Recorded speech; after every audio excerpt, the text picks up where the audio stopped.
हम लोग अभी सुनाएंगे आप सभी को नाच गीत, तो सुनिएगा और बताइएगा कैसा लगा। तो चलिए सुनाते हैं।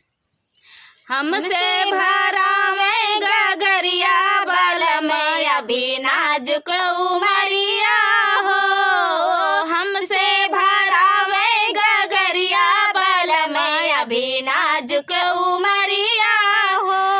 सासू हमारी जन्मे की बैरन, सासू हमारी जन्मे की बैरन, दुई दुई भरावे गगरिया बलम अभी नाजुक उमरिया हो, दुई दुई भरावे गगरिया बलम अभी नाजुक उमरिया हो। हमसे भरावे गगरिया बलम अभी नाजुक उमरिया हो।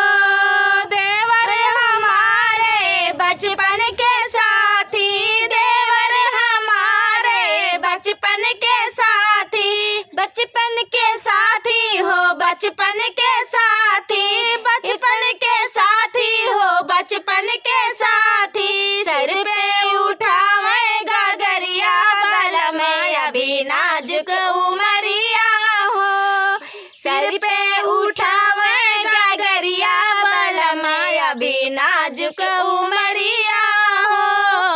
हमसे भरावे गगरिया बलम अभी नाजुक उमरिया हो।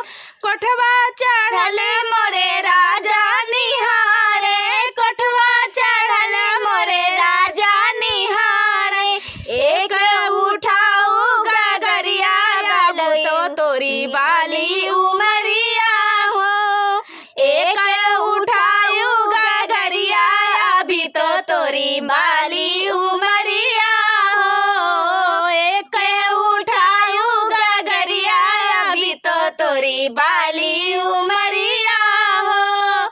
हमसे भरावे गगरिया बलम मोरी नाजुक उमरिया हो, हमसे भरावे गगरिया बलम अभी नाजुक उमरिया हो। जब मोरे पिया तू इतना के चाहा, जब मोरे पिया तू इतना के चाहा, भोरवे लगावा कहरवा अभी तो मोरी नाजुक उमरिया हो, भोरवे लगावा कहरवा अभी तो मोरी नाजुक उमरिया हो।